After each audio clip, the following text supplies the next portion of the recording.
Hello everyone, I am Pallavi Mishra and welcome back to my channel learn to teach. जैसा कि आप सबको पता है कि मैं इस चैनल पर बीएड सेमेस्टर एग्जाम्स की प्रिपरेशन कराती हूं। और अगर आप बीएड पास कर चुके हैं या बीएड में अपेयरिंग हैं तो आप कर देंगे अपना सीटेट एग्जाम में। सीटेट पेपर 2 के लिए एलिजिबल होते हैं, पेपर 2। इस चैनल पर मैं सीटेट पेपर 2 साइंस की प्रिपरेशन करा रही हूँ, जो पेपर 2 में आपका साइंस और मैथ्स आता है। ठीक है, साइंस और मैथ्स आता है, टोटल 60 मार्क्स का। साइंस की एनसीईआरटी सीरीज करा रही हूँ, उसमें आज हम करने वाले हैं ये प्रीवियस ईयर का पेपर। प्रीवियस ईयर ये कब हुआ था? जो लास्ट एग्जाम आपका हुआ है 14-15 दिसंबर 2024 में। ठीक है, 15 दिसंबर वाला पेपर हमने किया है साइंस का, और आज हम करेंगे 14 दिसंबर वाला पेपर। ओके, चलिए वीडियो स्टार्ट करते हैं। अगर आप मेरे चैनल पर नए हैं और वीडियो आपको यूजफुल लगता है तो प्लीज़ चैनल को लाइक करिए, शेयर करिए और subscribe the channel. Thank you. Let's start. Okay, यहाँ से आपका साइंस स्टार्ट होता है क्वेश्चन नंबर 61 से। 61 से 90 तक आपके साइंस के क्वेश्चंस होते हैं, और टोटल साइंस और मैथ्स को मिलाकर आपके 60 क्वेश्चंस होते हैं फॉर 60 मार्क्स। ठीक है, ये सब्जेक्ट के अकॉर्डिंग मैं बता रही हूँ। साइंस में चाहे मैथ्स वाला हो चाहे बायो वाला हो, सभी को सेम ही पेपर यहाँ पर सॉल्व करना होता है साइंस और मैथ्स के लिए। 61 से 90 टोटल 30 क्वेश्चंस हो जाते हैं, जिसमें 20 क्वेश्चंस जो हैं वो आपके कंटेंट पर बेस्ड होते हैं, और 10 क्वेश्चंस आपके कैसे होते हैं? पेडागोजी पर। पेडागोजी मीन्स साइंस आप पढ़ाएंगे कैसे, शिक्षण शास्त्र। Okay, let's start. 61 नंबर का देखिए, पहला ही क्वेश्चन आपका पेडागोजी बेस्ड आ गया है, असर्शन रीजनिंग टाइप का। Achievement in stem related courses is influenced by gender. अब स्टेम रिलेटेड कोर्सेज का मतलब क्या होता है? जो साइंस, टेक्नोलॉजी, इंजीनियरिंग और मैथ्स, इस तरह के डेटा साइंस या इंजीनियरिंग के पे टेक्नोलॉजी बेस्ड जो कोर्सेज होते हैं, उनमें जो अचीवमेंट है वो इन्फ्लुएंस्ड बाय जेंडर, कहीं ना कहीं बॉयज़ और गर्ल्स की वजह से इन्फ्लुएंस होती है, मीन्स इफेक्ट देखने को मिलता है, डिफरेंस दिखता है बॉयज़ और गर्ल्स की अचीवमेंट पर, कोर्सेज पर। तो ये कहीं ना कहीं हम इसको ट्रू कहेंगे, इसलिए नहीं कि लड़कियां लड़कों से कम हैं या लड़के जो हैं लड़कियों से ज़्यादा है, नहीं। बिकॉज कहीं ना कहीं सोसाइटी में जो हमारे सोसाइटल नॉर्म्स रहे हैं उसकी वजह से कहीं ना कहीं गर्ल्स अभी इस टेक्नोलॉजी वाले फील्ड में उतना आगे नहीं आ पाई हैं। बहरहाल आई हैं, ऐसा हम नहीं कहेंगे। अभी सिंस बहुत लंबे समय का यह गैप रहा है कि उनको आगे नहीं बढ़ने दिया गया, तो कहीं ना कहीं ये इन्फ्लुएंस दिखता है अचीवमेंट में, कि आपको जो इस तरह के होंगे फील्ड, उसमें बॉयज़ का अचीवमेंट ज़्यादा दिखाई पड़ता है। तो ये ट्रू है, माना जाएगा session. Problem solving strategies used by boys and girls are different, और ये भी ट्रू है कि भाई ये दोनों का सोचने का तरीका अलग है, स्किल्स अलग हैं, स्ट्रैटेजीज अलग अलग हैं। ठीक है, अब हमें चेक ये करना है क्या ये इसका करेक्ट एक्सप्लेनेशन भी है। तो since problem solving strategies boys और गर्ल की डिफरेंट होती हैं, इसीलिए जो अचीवमेंट है उनकी स्टेम रिलेटेड कोर्सेज में वो डिफरेंट होती है। तो ऐसा नहीं है कि उनका अचीवमेंट इसलिए डिफरेंट होता है क्योंकि प्रॉब्लम सॉल्विंग स्ट्रैटेजीज दोनों लोग अलग अलग यूज़ करते हैं, नहीं। जैसा कि पहले डिस्कस किया कि ये जो है बिकॉज ऑफ सोसाइटल नॉर्म्स, तो इसके बेसिस पर है, उसका इससे प्रॉब्लम सॉल्विंग स्किल्स से कंप्लीटली कोई लेना देना नहीं है। तो वी कैन नॉट से कि ये इसका परफेक्ट रीज़न है। ओके, यहाँ पर हमारा आ जाएगा option A and R both are true, but R is not the correct explanation of A. Okay, चलिए नेक्स्ट देखते हैं। 62 नंबर का क्वेश्चन है, A is a technique of vegetative propagation in which a part of stem or a young branch of a plant is pulled, buried in moist soil such that branch is still attached to the parent plant. After some time roots develop in the buried part and it grows into a new plant. ठीक है, ये देखिए 6th grade का NCERT का ये topic है। B is an example of plant usually grown this technique. तो ठीक है, इस तरीके से एक स्टेम को, जैसे कि यहाँ पर ये होता है स्टेम, ये आपका प्लांट है, यहाँ पर आपका लगा, ये जो नई स्टेम यहाँ से आता है, तो इसको ऐसे करके यहाँ पर और मिट्टी डाल के लेयरिंग कर दी जाती है, इसको लेयरिंग भी बोलते हैं। तो देखिए यहाँ पर ऑप्शन आपका आ जाएगा लेयरिंग, और इसके साथ कौन सा प्लांट है? जैस्मिन। अब यहाँ पर इसी तरह से कटिंग, बडिंग और ग्राफ्टिंग, ये तीनों चीज़ें भी आप, हम जब पूरा चैप्टर पढ़ रहे हैं, पूरा थ्योरी कर रहे हैं, तो उसमें सारी चीज़ें 1 by 1 आपको क्लियर हो रही हैं। ठीक है, चलिए आगे देखते हैं। Next which of the following statement are true? 63 number का क्वेश्चन है, crystallization is a chemical change, photosynthesis is a chemical change, ripening of fruit is a physical change and formation of curd from milk is a chemical change. So अभी आपको true options देखने हैं यहाँ पर। तो crystallization is a chemical change, no देखिए crystallization में क्या है कि क्रिस्टल्स फॉर्म हो जाते हैं, सेम जो सब्सटेंस है उसके क्रिस्टल फॉर्म हो जाते हैं। तो अगर पाउडर शुगर है या क्रिस्टल शुगर है तो दोनों सेम ही है ना, तो this means it is not a chemical change, it's a physical change. But photosynthesis is a chemical change, हमें पता है। केमिकल और फिजिकल चेंज अगेन हमने पढ़ा हुआ है, एनसीईआरटी ग्रेड 7 में पूरा चैप्टर ये वाला कर दिया है, ठीक है। तो केमिकल चेंज क्या होते हैं, फिजिकल चेंज क्या होते हैं। फिजिकल चेंज में शेप और साइज वगैरह में चेंज होता है, बट जो मेन उनका प्रॉपर्टीज है वो चेंज नहीं होती है। जबकि photosynthesis we all know that it is a chemical change, यहाँ पर रिएक्शन होती है और केमिकल सब्सटेंसेस बनते हैं। कार्बन डाइऑक्साइड गैस जो है वो इनटेक होती है, ऑक्सीजन रिलीज होती है, ग्लूकोज बनता है, तो ये केमिकल चेंज है। Ripening of fruit is a physical change, नहीं, it is also a chemical change, not a physical change. Formation of curd from milk is a chemical change, yes we all know that it is a chemical change. तो यहाँ पर option B and D are true, तो option 3 जो है वो correct हो जाएगा, ठीक है। तो देखिए पेपर इजी आता है, पेपर इतना टफ नहीं आता, बट आपको आदत होनी चाहिए। जब आप बहुत सारे पेपर क्वेश्चन सॉल्व करते हैं तो उसको पढ़ के, और ये पूरा क्वेश्चन आपको 30 मिनट्स में सॉल्व करने होंगे, 30 क्वेश्चंस। इस तरीके से आपको लेकर चलना होगा। बल्कि मैं कहूँगी, जब मैं आपको पूरी स्ट्रैटेजी बताऊंगी कि मैथ्स और साइंस वालों के लिए ये सीटेट का पेपर थोड़ा टफ इसलिए हो जाता है क्योंकि मैथ्स में बहुत सारी कैलकुलेशन होती है, ठीक है, और उसमें लगता है आपका टाइम। मैथ्स की कैलकुलेशन में टाइम लगता है, लेकिन मुझे लगता है जो थ्योरेटिकल सब्जेक्ट हैं जैसे सोशल साइंस है, हिस्ट्री, सिविक, ज्योग्राफी है, तो उसमें अगर आपको चीज़ें आती हैं तो आती हैं और नहीं आती हैं तो नहीं आती हैं, ठीक है। बट यहाँ पर लगता है टाइम, तो इसलिए साइंस वालों को थोड़ा सा और ज़्यादा केयरफुल होना पड़ता है टाइम के लिए। Which of the following strategies would support inquiry oriented science teaching? तो देखिए ये क्या है, हमारा पेडागोजी का क्वेश्चन है कि साइंस टीचिंग के लिए आप अगर आपको इंक्वायरी सपोर्ट मतलब इंक्वायरी मेथड करना है तो आप कौन सा जो है स्ट्रैटेजी जो है अपनाएंगे। अब देखिए ध्यान से समझेंगे, explaining the difference between real and apparent wait, इसमें तो कोई इंक्वायरी ओरिएंटेड साइंस टीचिंग नहीं है यहाँ पर, ठीक है।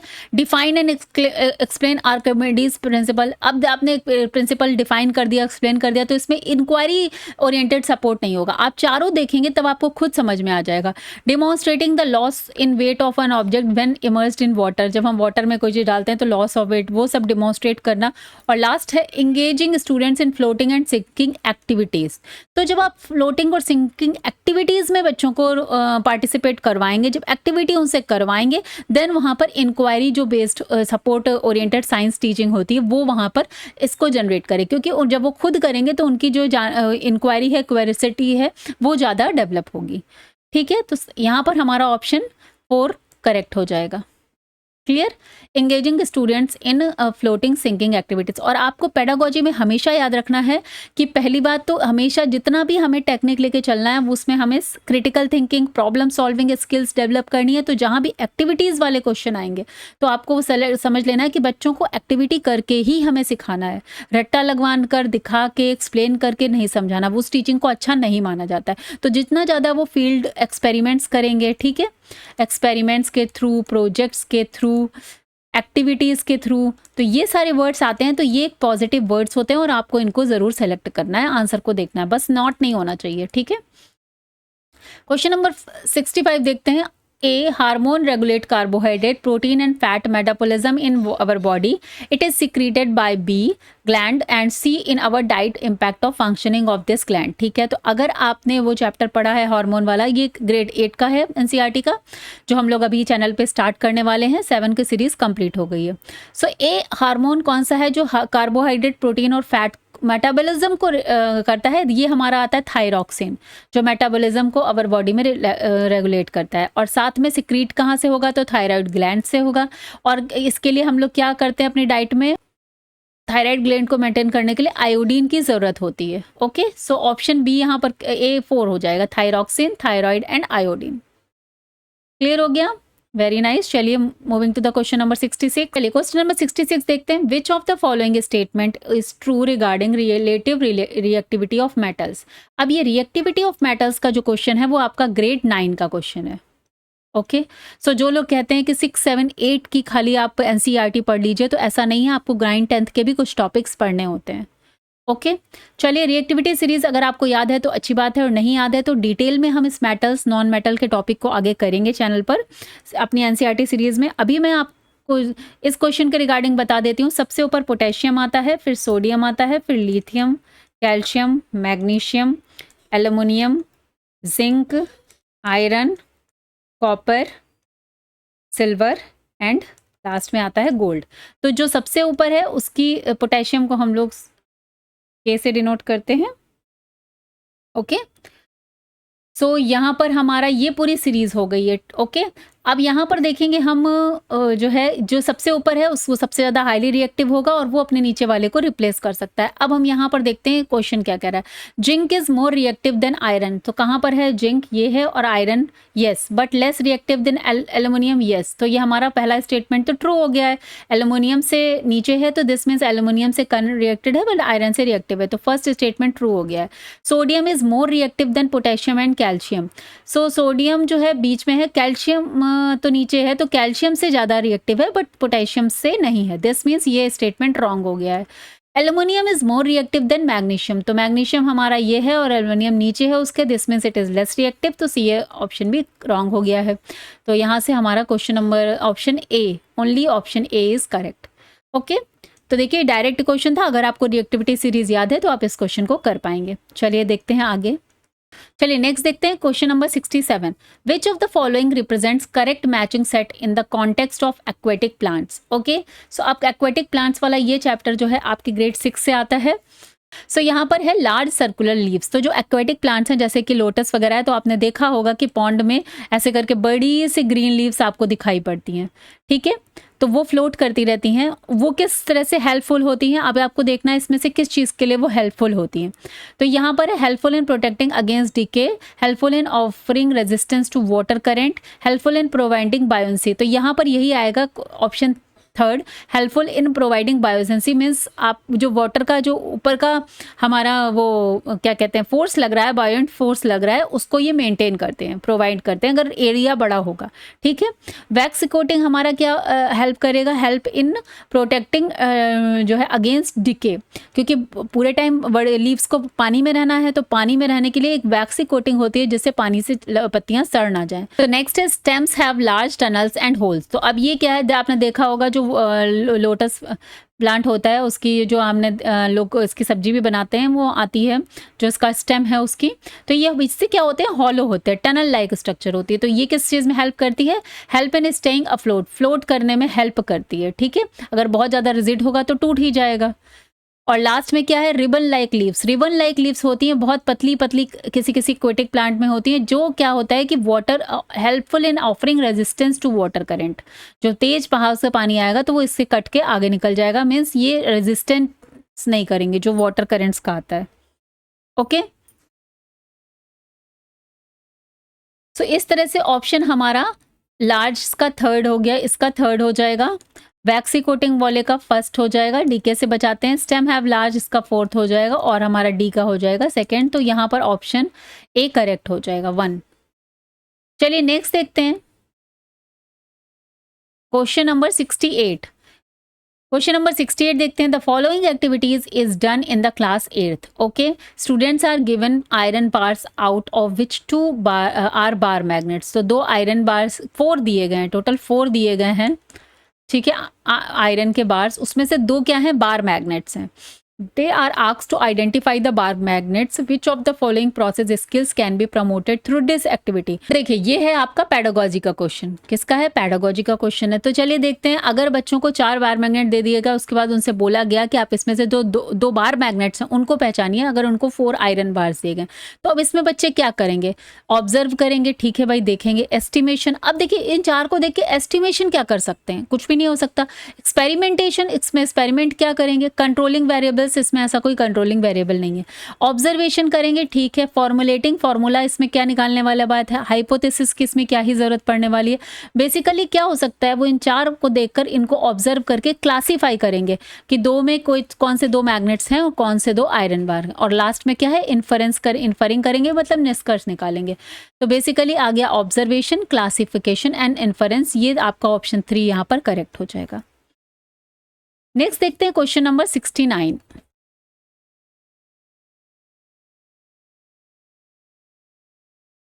Which of the following should not be the purpose of open book assessment in science. तो ये भी अगेन पेडागोजी से बेस्ड क्वेश्चन है कि ओपन बुक असेसमेंट जो होते हैं उसका पर्पस क्या है, क्यों बच्चों को ओपन बुक असेसमेंट करवाए जाते हैं स्कूल्स में। To give opportunity to explore the book, to reduce the fear of assessment in learners, to gauge conceptual understanding of learners, to score more marks in test। तो यहाँ पर answer question क्या था, which of the following should not लगा है, इसका मतलब to give opportunity to explore the book, yes. To reduce the fear, yes. to gauge conceptual understanding of learners, yes. To score more marks in test, no, more marks is not the concern। more marks के लिए बच्चों को open text book assessment नहीं करवाया जाता है, वो बच्चे बुक को खोल कर उससे एक्सप्लोर करके आंसर फाइंड आउट करना सीखें अपने आप, और जो एक असेसमेंट का फियर होता है वो उनका कम हो जाए, और साथ में कंसेप्चुअल अंडरस्टैंडिंग पे उनका ध्यान जाए। ठीक है, तो ये ऑप्शन शुड नॉट पूछा था, मीन्स जो रॉन्ग है वो पूछा था, तो ऑप्शन नंबर 4 यहाँ पर आंसर होगा क्वेश्चन नंबर 69 का। Now coming to the question number 70। The density of medium A is more than density of medium B and but less than the density of medium C, in which medium does sound wave travels. तो ये again हमारा कौन सा question आ गया, ये question grade 9 का है, हमारा ग्रेड 9 से ये क्वेश्चन आ गया है।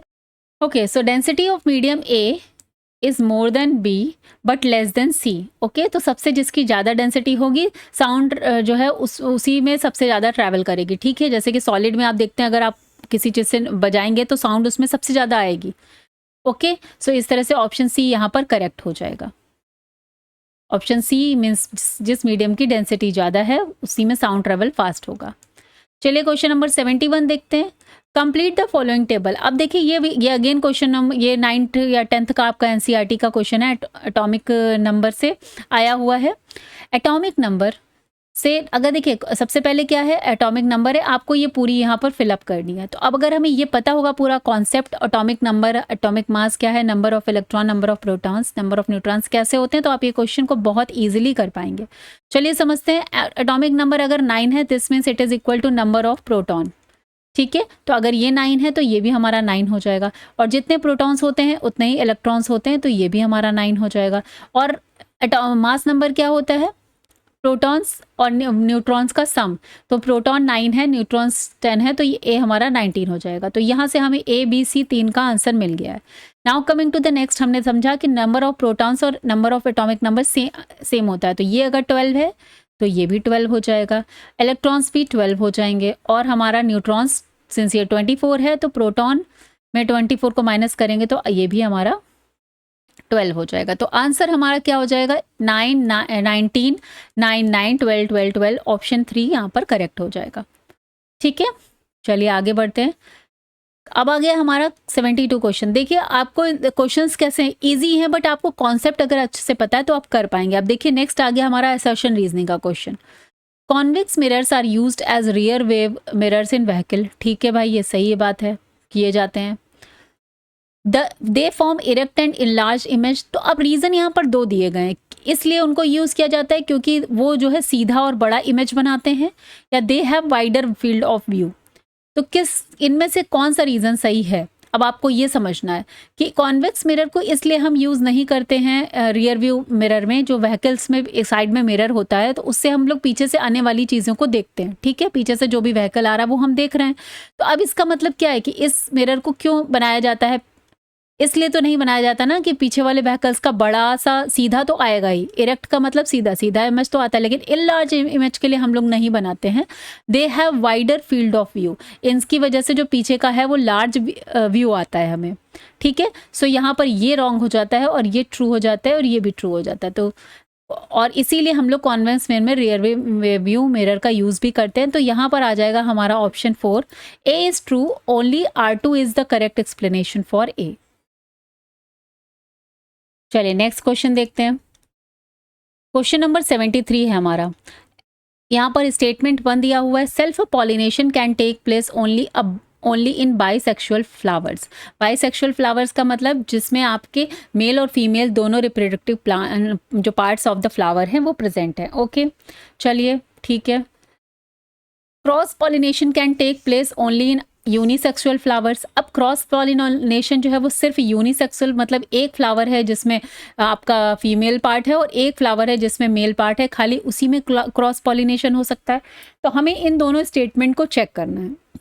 ओके तो पहला तो था कि self pollination can take place. अब सेल्फ का मतलब क्या है कि उसी प्लांट में पॉलिनेशन हो, तो अगर उसी प्लांट में पॉलिनेशन है तो वहां पर बाइसेक्सुअल फ्लावर्स होने चाहिए, तभी सेल्फ में पॉलिनेशन हो पाएगा। ठीक है, तो फर्स्ट स्टेटमेंट तो हमारा ट्रू हो गया। सेकेंड है cross pollination can take place only in unisexual. तो ऐसा नहीं है, क्रॉस पॉलिनेशन यूनिसेक्सुअल में नहीं होता है, अगर वो बाइसेक्सुअल वाले हैं तब भी दूसरे प्लांट में आप जाके फ्लावर्स का क्रॉस पॉलिनेशन हो सकता है। ओके सो स्टेटमेंट 1 हमारा ट्रू है बट स्टेटमेंट 2 इज फॉल्स, तो ये आ गया हमारा फोर्थ ऑप्शन। ये किस ग्रेड का क्वेश्चन है? ये अगेन आपका आएगा 8th ग्रेड का क्वेश्चन। ठीक है, जो हम लोग आगे एनसीईआरटी सीरीज 8th की स्टार्ट करने वाले हैं। चलिए क्वेश्चन नंबर 74 देखते हैं। Which of the following statement is true? Soil with low water holding capacity has good aeration and high percolation rate। देखिए अब यहाँ पे एरिएशन और परकुलेशन रेट क्या होता है? एरिएशन मतलब अगर और वाटर होल्डिंग कैपेसिटी। अब अगर सॉइल है ये हमारी, अगर इसके पास दूर दूर अगर इसके होंगे पार्टिकल्स लाइक जैसे सैंड होगा, ठीक है, तो सैंड तो वाटर को होल्ड नहीं कर सकता है। ठीक है, उसके बीच में तो पार्टिकल्स के बीच में स्पेस है तो वाटर सीधे नीचे चला जाएगा। तो अगर तो सैंड ऐसी है जिसमें जो है हमारा लो वाटर होल्डिंग कैपेसिटी है, ठीक है, या फिर ग्रेवल्स वाली जो होगी, पत्थर छोटे छोटे हैं तो उनमें भी वाटर आसानी से अंदर चला जाएगा। This means they can not hold water properly.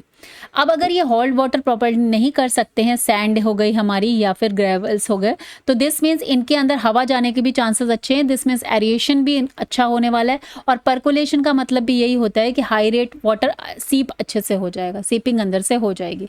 Holding अगर नहीं है तो सीपिंग हो जाएगी, एरिएशन हो जाएगा। दिस मीन्स अगर लो वाटर होल्डिंग कैपेसिटी है तो उनके अंदर गुड एरिएशन और हाई परकुलेशन होगा। सेकेंड, थर्ड, फोर्थ में क्या लिखा है? लो वाटर होल्डिंग कैपेसिटी में पुअर एरिएशन कैसे हो सकता है? अगर वाटर होल्डिंग कैपेसिटी लो है, दिस मीन्स उनके मॉलिक्यूल्स के बीच में गैप है पार्टिकल्स के बीच में, और वहाँ पे फिर ए गुड एरिएशन ही होगा। और यहाँ पर लो परकुलेशन, यहाँ पर पुअर, और ये इस तरह से तीनों ऑप्शन रॉन्ग होते हैं। ऑप्शन ए ही यहाँ पर करेक्ट होता है। ठीक है, नेक्स्ट देखते हैं question number 75। Which of the following statement are not true regarding compounds? ये तब देखिए 8th 9th 10th में के ही टॉपिक से क्वेश्चन यहाँ पर हैं। भले ही बोलते हैं लोग कि 6th 7th 8th एनसीईआरटी पढ़ लो, बट ऐसा नहीं है। आगे की जो आपके 9th 10th है उसके भी टॉपिक से क्वेश्चन आते हैं। Which of the following statement are not true regarding compounds? अब कंपाउंड्स हम सबको पता है क्योंकि आप ने देखे होंगे कई सारे रिएक्शन। NaCl क्या है? Sodium chloride. ठीक है, अगर वाटर से रिएक्ट करेगा सोडियम हाइड्रोक्साइड देगा तो कंपाउंड से कंपाउंड का रिएक्शन होता है, और सोडियम और क्लोराइड मिलकर भी सोडियम क्लोराइड बनाते हैं, यानी एलिमेंट से एलिमेंट का भी रिएक्शन होता है। चलिए अब देखते हैं यहाँ पर क्या सत्य नहीं है। Compound show the properties of constituent substances. नहीं, कंपाउंड जब बनता है तो एक नया ही प्रोडक्ट बन के सामने आता है, तो प्रॉपर्टीज कैसे शो करेंगे? तो ये तो फॉल्स हो गया।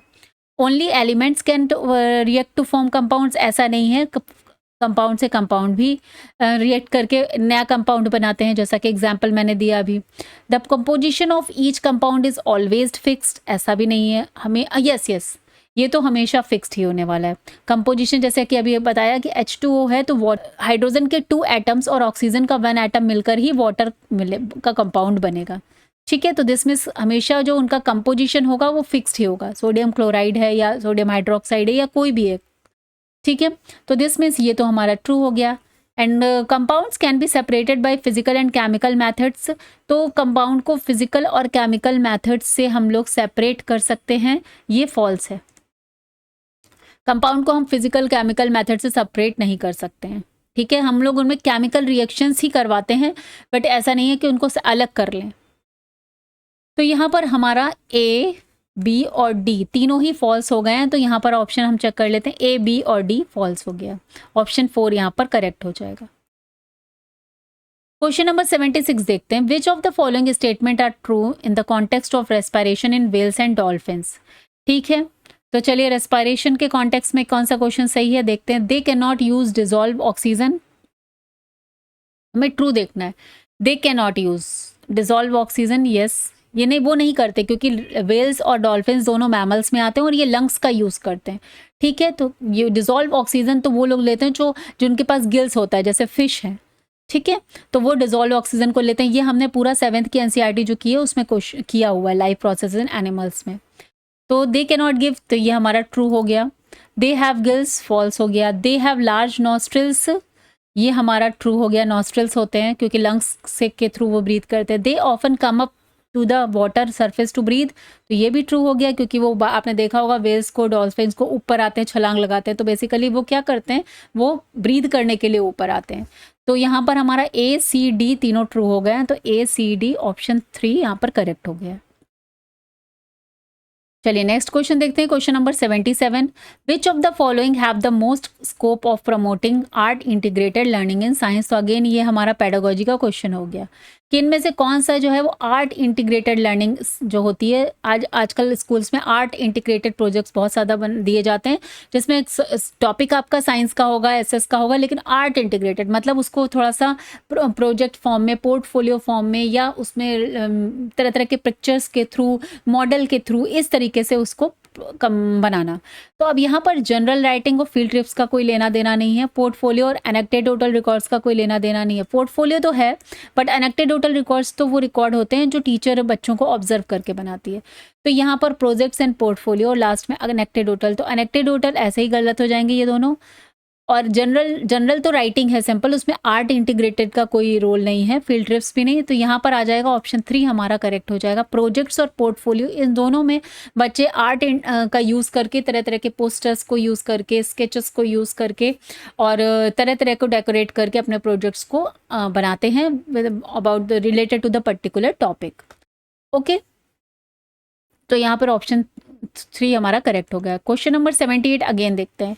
अगेन देखिए असर्शन रीजनिंग का क्वेश्चन आया है।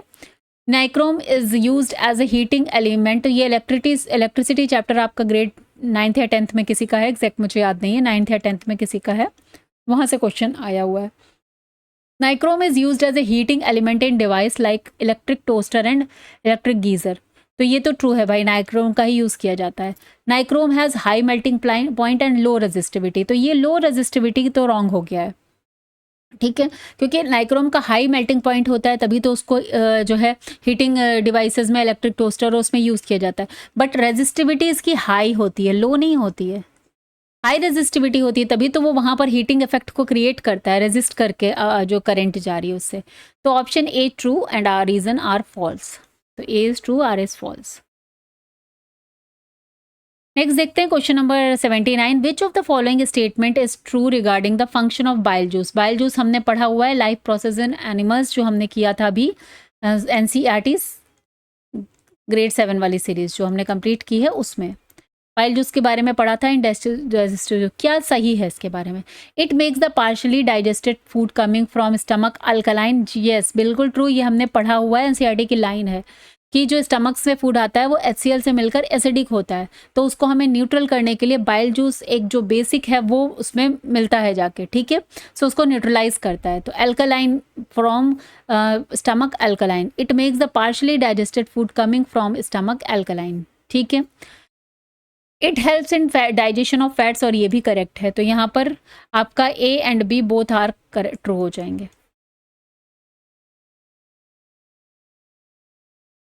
चलिए नेक्स्ट देखते हैं question number 80। On the basis of following information identify the substance which give flames on burning. अब ये दिया हुआ है, इसके बेसिस पे आपको बताना है कौन सा जो सब्सटेंस है वो फ्लेम देगा। तो देखिए, जो सब्सटेंस जलने पर वेपोराइज होते हैं, ठीक है, जो जलने पर वेपोराइज होंगे वही फ्लेम देंगे। ये सिंपल सा कॉन्सेप्ट है। तो यहाँ पर कौन जलने पर वेपोराइज हो रहा है, सॉलिड कोई स्टेट है और वेपोराइज नहीं हो रही है, तो ये फ्लेम नहीं देंगे।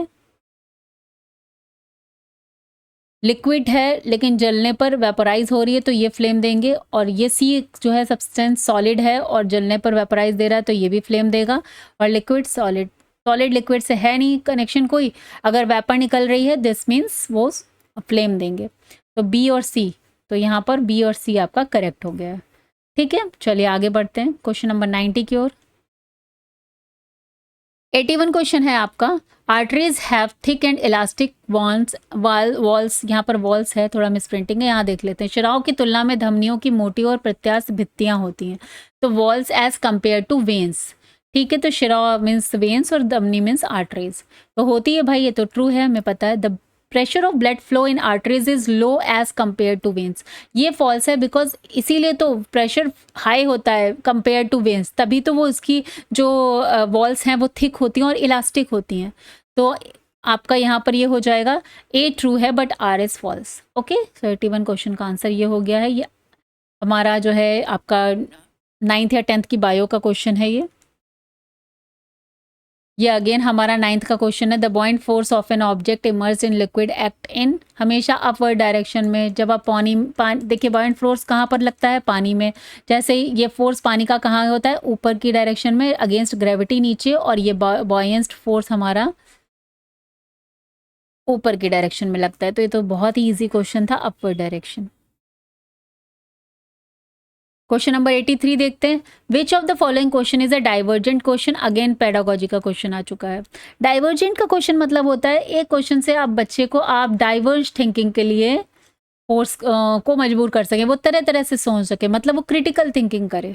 ठीक है, उसकी जो है लॉजिकल रीजनिंग पावर है वो डेवलप हो जाए, वो उसे डाइवर्ज क्वेश्चन। और डाइवर्जेंट क्वेश्चन को अच्छे क्वेश्चंस माना जाता है, और कन्वर्जेंट को माना जाता है कि वो क्या कहते हैं, क्लोज्ड एंडेड क्वेश्चन बोलते हैं इनको, ओपन एंडेड क्वेश्चन भी बोलते हैं। ओपन एंडेड मतलब आप एक क्वेश्चन पूछे, उससे वो कई तरह के और क्वेरीज उसको जनरेट हो जाएं। ठीक है, तो डाइवर्जेंट और कन्वर्जेंट ये होता है, जिसमें डाइवर्जेंट क्वेश्चन को क्रिटिकल थिंकिंग, लॉजिकल रीजनिंग, इस सब के लिए अच्छा माना जाता है। चलिए अब क्वेश्चन देखकर आपको समझ में आएगा। What would happen to gravity in the size of earth to reduce to man. तो देखिए इस क्वेश्चन का यहाँ पर थोड़ा सा मिसप्रिंटिंग थोड़ी सी। अगर पृथ्वी का आकार को आधा कर दिया जाए तो गुरुत्वाकर्षण कैसे प्रभावित होगा। देखिए बहुत इजीली इस क्वेश्चन को आप बता सकता है। आंसर एक है, लॉजिक हमें पता है, वो बता देगा बच्चा। नेक्स्ट क्वेश्चन क्या है, क्यों ऊपर की ओर फेंकी गई गेंद नीचे आती है, ये भी हम सबको पता है, ग्रेविटी की वजह से। क्या होता है अगर पृथ्वी पर गुरुत्व नहीं होता, और कैसे ऊंचाई के साथ गुरुत्व बदल जाता है। तो ये देखिए ये तीनों क्वेश्चन है। How does gravity varies with the altitude, we know that. Why does a ball thrown up comes down, हमें पता है। व्हाट वुड हैपन अगर gravity of the earth is reduce to half. But question ये आता है what if there was no gravity on the earth. तो जब इस तरह के क्वेश्चन आएंगे, देयर वॉज नो ग्रेविटी, अगर ग्रेविटी नहीं होगी, तो ये एक डाइवर्जेंट क्वेश्चन में आता है, क्योंकि बच्चा जिसे आप जब ये क्वेश्चन करेंगे तो बच्चा फिर इसमें दिमाग दौड़ाना शुरू करेगा, और तरह तरह के इसमें से ऑप्शंस लेकर आएगा कि इस वजह अगर नहीं होगा तो ऐसा नहीं होगा, अरे नहीं ये नहीं होगा तो फिर वैसा नहीं होगा। मतलब बहुत सारी चीज़ें आंसर से यहाँ दे सकते हैं। ये सारे हमारे क्या हैं, डायरेक्ट आंसर्स मिलेंगे, बट ये हमारा क्वेश्चन है what if there was no gravity on earth. ठीक है, क्वेश्चन नंबर 84 देखते हैं। When a ray of light enters from medium A to medium B, its speed decreases. ठीक है, एक हमारा ए मीडियम है और एक बी है, और अगर वो यहाँ से हो रही है लाइट, तो क्या कर रही है, उसकी स्पीड डिक्रीज हो रही है दूसरे मीडियम पे जाने पर। ओके ठीक है, यहाँ पर स्पीड जो है उसकी थोड़ी डिक्रीज हो गई। On further entering to C again increase, अगर यहाँ पर सी है, अगर यहाँ पर इंक्रीज हो रही है तो और थोड़ा दूर जाएगा। ये हमें सबको पता है कॉन्सेप्ट ऑफ रिफ्लेक्शन है। विच ऑफ द फॉलोइंग, ये अगेन 10th का क्वेश्चन है। Which of the following conclusion can be drawn from this. Refractive index of A B and C can not be compared from our information. देखिए refractive index और speed के बीच का relation क्या होता है कि जो रिफ्लेक्टिव इंडेक्स होता है हमारा, इसको हम लोग डिनोट करते हैं एन से या म्यू से। ठीक है, ये जो है इन्वर्सली प्रोपोर्शनल होता है स्पीड के। तो अगर रिफ्रैक्टिव इंडेक्स ज़्यादा होगा तो स्पीड कम होगी, और अगर स्पीड ज़्यादा होगी तो अब ये कम होगा तो ये ज़्यादा होगी। तो हम इसे डायरेक्ट कंक्लूजन निकाल सकते हैं। यहाँ पर पर स्पीड जो है वो ज़्यादा है और यहाँ पे स्पीड ज़्यादा है, दिस मीन्स इन दोनों जगह का रिफ्रैक्टिव इंडेक्स कम होगा। ठीक है, तो ये जो आ रहा है option number 4 which is refractive index of A and C are less than B, ये करेक्ट आता है, क्योंकि यहाँ पर स्पीड जो है कंपेरेटिवली इन दोनों की कम डिक्रीज करिए। तो अगर डिक्रीज करिए दिस मीन्स इसका रिफ्रैक्टिव इंडेक्स इन दोनों के कंपेरेटिवली ज़्यादा होगा, और यही है ऑप्शन नंबर 4। ठीक है, चलिए नेक्स्ट आगे देखते हैं। क्वेश्चन नंबर 85 देखते हैं। Which of the following statement is correct. Okay, the normal temperature of the human body is 37 degree. Okay, heat follow from a body at high temperature to a body to a lower temperature, yes होता है ये दोनों चीज, ये statement तो दोनों सही हैं। अब देखते हैं इसमें क्वेश्चन क्या पूछा है। S1 is inference and S2 is observation. Okay, तो एक निष्कर्ष है और एक ऑब्जर्वेशन है, या दोनों ही ऑब्जर्वेशन है, या दोनों ही निष्कर्ष है, या एक S1 ऑब्जर्वेशन है और S2 इन्फरेंस है। तो देखिए S1 जो है हमारा normal body temperature is 37 degree, ये निष्कर्ष कैसे हो सकता है? ये तो अगर हमने थर्मामीटर लगाया और उसमें 37 डिग्री आया तो मीन्स आया, तो दिस मीन्स ये तो हमारा क्या है, ऑब्जर्वेशन है। Heat flows from a body at a higher temperature to a body lower temperature, yes ये हमारा इन्फरेंस है, ठीक है। तो इस चीज़ को हम लोग देख नहीं पाएंगे, ठीक है, ये हम निष्कर्ष निकालेंगे जब ऐसा होगा कि गर्म पानी जो है थोड़ी देर में क्या होगा, ठंडा हो जाएगा, ठीक है। तो उसकी हीट क्या हो गई, सिंस गर्म पानी की हीट क्या है, टेम्परेचर उसका हाई है, तो थोड़ी देर में क्या है वो ठंडा, धीरे धीरे उसका टेम्परेचर जो है वो हीट जो है वो लोअर बॉडी की ओर ट्रांसफ़र हो जाएगी और वो ठंडा हो जाएगा या नॉर्मल हो जाएगा। तो ये हम क्या करेंगे, इसको हम निष्कर्ष निकालेंगे, दिस इज इन्फरेंस, ये ऑब्जर्व नहीं करा जा सकता है। तो यहाँ पर ऑप्शन 4 करेक्ट हो गया, S1 is observation and S2 is inference. Sunita takes 0.5 gram of sodium carbonate in a test tube. Okay. Add 5 ml of dilute hydrochloric acid. Okay. Sodium chloride में carbonate means Na2CO3 plus HCl. She passed the gas produced in the reaction. अभी इससे gas कौन सी produce होने वाली है उसको, तो through lime water. Which of the following represent the chemical reactions take place in A and B? तो यहाँ पर NaHCO3 लिखा है, ये तो ऐसे ही गलत हो जाएगा क्योंकि सोडियम कार्बोनेट Na2CO3 होता है, ये NO2CO3 वाली है और ये भी Na2CO3 वाली है, NaHCO3 वाली तो रॉन्ग हो जाएंगी, ठीक है। अब इसके बाद जब Na2CO3 HCl से रिएक्ट करता है तो यहाँ पर बनता है NaCl plus H2O plus CO2 बनता है, ठीक है। ये अगेन 10th ग्रेड की केमिस्ट्री से है, डायरेक्ट NCERT से क्वेश्चन। तो this means carbon dioxide gas निकलती है जो ओके तो ये गैस निकलती है और ये जब लाइम वाटर जो कि CaOH का होल ट्वाइस होता है इससे पास होती है तो क्या करती है, CaCO3 कैल्शियम कार्बोनेट बनाती है जो कि दूधिया कलर का होता है। तो यहाँ पर ऑप्शन 3 हमारा करेक्ट हो जाएगा, Na2CO3 plus HCl NaCl H2O CO2, और ये यहाँ पर रिएक्शन कंप्लीट हो जाती है, ठीक है। चलिए नेक्स्ट देखते हैं 87 नंबर का क्वेश्चन। ये अगेन पेडागोजी से रिलेटेड आ गया। Which of the following statement is true regarding nature of science. Nature of science क्या है, scientific ideas are not affected by cultural context, ठीक है। तो हमें देखना है कौन सा ट्रू है, इन यहाँ पर देखना है option both A and B are false, both A and B are true, A is true B is false, या A is false B is true. तो हम चेक करते हैं दोनों स्टेटमेंट के बारे में। देखिए साइंटिफिक आइडियाज़ कहीं ना कहीं कल्चरल कॉन्टेक्स्ट से अफेक्ट हो जाते हैं, क्यों, क्योंकि जिस आप कल्चर में जिस सोसाइटी में तो फिर आप वहाँ के जो उस समाज की जो क्वेरी होगी तो कहीं ना कहीं उसके बेसिस पर रिसर्च स्टार्ट कर सकते हैं। तो ये जो है रिसर्च जो है या प्रैक्टिस है कल्चरल वैल्यूज़ और सोसाइटल नीड्स के उनको इन्फ्लुएंस कर सकता है। तो ये तो हमारा हो गया false. There is no single scientific method, तो हाँ ये ट्रू है क्योंकि कोई एक सिंगल साइंटिफिक मेथड नहीं है। There can be lots of observations, hypothesis, experimentation, तो कोई एक सिंगल साइंटिफिक मेथड नहीं है यहाँ पर। तो यहाँ पर हमारा ऑप्शन 4 करेक्ट हो जाएगा, A is false but R is true. Now question number 88 है, while ice melts at 0 degree centigrade it temperature first decreases then remain same, increases decreases remain same. देखिए 0 डिग्री सेंटीग्रेड पर जब ice melt होना start करते हैं तो वो उसका टेम्परेचर तब तक सेम रहता है जब तक पूरी आइस मेल्ट नहीं हो जाती है, ठीक है। और वहीं से जो आपका लेटेंट हीट का कॉन्सेप्ट होता है इसी चीज़ से जनरेट होता है। तो इसको हम लोग आगे जाके डीप में पढ़ेंगे अपनी NCERT 8th 9th 10th जो करने वाले हैं। चलिए क्वेश्चन नंबर 89 देखते हैं। अगेन ये हमारा पेडागोजी का क्वेश्चन है। Children of all age groups have various ideas which may be different from science concept, which of the following statement are true regarding these ideas. चलिए देखते हैं। These ideas are usually stable. हाँ बच्चे कभी कभी कुछ misconceptions, इसको हम लोग बोलते हैं क्या होते हैं, मिसकंसेप्शंस बोलते हैं,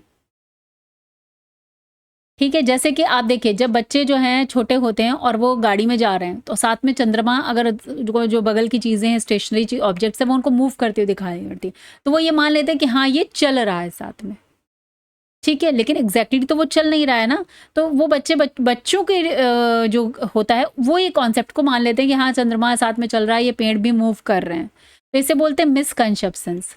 these ideas are usually stable, हाँ तो ये कहीं ना कहीं स्टेबल हो जाते हैं। They are form due to observable phenomena, बिल्कुल वो जो देखते हैं उसी के बेसिस पे उसको फॉर्म कर लेते हैं, क्योंकि अभी वो लॉजिक रीजनिंग नहीं जानते हैं। They tend to follow similar developmental pattern. Again similar developmental payment, most of the बच्चे जो हैं स्टार्टिंग में से उनका डेवलपमेंटल ऐसा ही होता है ना कि 0 से 2 के बीच में उनको सेंसरी मोटर्स का डेवलपमेंट होता है। फिर जो ये आप पूरी थ्योरी पढ़ेंगे अपना जब CDP पढ़ते हैं उसमें, हम लोग अभी साइकोलॉजिकल पर्सपेक्टिव ऑफ एजुकेशन है उसमें करेंगे थ्योरीज की डेवलपमेंट कैसे होता है। तो लॉजिक रीजनिंग जो है 4th स्टेज में आता है, तो सारे बच्चों का डेवलपमेंट तो उसी के अकॉर्डिंग होता है ना, स्टेज वाइज। तो this mean similar development pattern के कारण ये मिसकंसेप्शन क्रिएट हो जाते हैं। There are easy to modify, नहीं इजी नहीं होते हैं बच्चों को, सिंस उनका जैसे जैसे वो ग्रोथ होगी बड़े होके वो कुछ चीज़ें समझते हैं बाद में जाके कि नहीं नहीं ऐसा नहीं है, जब वो पढ़ेंगे अपनी एज के अकॉर्डिंग, बट इस एज में उस एज में वो यही समझेंगे, तो इनको मॉडिफाई आप उस एज में नहीं कर सकते हैं। They are often domain specific, हाँ डोमेन स्पेसिफिक हो सकते हैं कि किसी पर्टिकुलर चीज़ के लिए वो बार बार ऐसा ही सोचें, लेकिन हर चीज़ को वो जरूरी नहीं कि यही समझेंगे, तो डोमेन स्पेसिफिक हो सकते हैं। तो ये भी ट्रू हो गया, तो ओनली डी नहीं है, बाकी ABCE जो है करेक्ट है। And the last question, because 30 question आते हैं साइंस के, तो यहाँ पर 90 नंबर का क्वेश्चन आ चुका है, 61 से हमने स्टार्ट किया था। अगेन पेडागोजी का क्वेश्चन है, read the following statements in the context of laws and theories in science. Laws are generalization statement whereas theories are explanations. Laws are very old and theories are contemporary. Laws cannot be changed, whereas theories are subject to change. तो पहला question है, laws are generalization statement whereas theories are explanation, तो ये तो correct है कि law भाई नियम तो वही है ना, किसी जो थ्योरीज हैं कोई एक चीज़ बार बार हमने एक्सपेरिमेंट किया, जब वो चीज़ कॉमन हो रही तो हमने उसको जनरलाइज कर दिया, वे में बताया कि ऐसा ही है, तो लॉज तो जनरलाइज स्टेटमेंट है, जबकि थ्योरी क्या है वो एक्सप्लेनेशंस होती हैं उन चीज़ों का। Laws are very old, theories are contemporary, it false है, लॉज तो आप किसी भी उसमें बना सकते हैं, उसका पुराने और नए से कोई संबंध नहीं है। Laws can not be change, नहीं हम लोग लॉज चेंज कर देते हैं, जैसे जैसे थ्योरीज आगे नई नई चीज़ें खोज होती हैं, नई नई डिस्कवरीज होती हैं, तो कहीं ना कहीं लॉज भी चेंज हो सकते हैं। तो यहाँ पर S1 is true and S2 and S3 are false. Okay, so total 30 question हो गए हमारे, 61 से 90 तक के आपको क्वेश्चन जो साइंस के थे। चलिए इसी तरह से हम और PYQs की सीरीज़ करेंगे, और चैनल पर जो NCERT सीरीज़ है उससे ज़रूर जुड़िएगा, बहुत ही इजी लैंग्वेज में पूरी थ्योरी आपकी रिवाइज हो जाएगी, और PYQs भी हम करते रहेंगे। एग्जाम आपका 8 Feb को है, तब तक सारी प्रिपरेशन आपकी हो जाएगी। See you in the next video, till then bye bye, take care, have a nice day, thank you.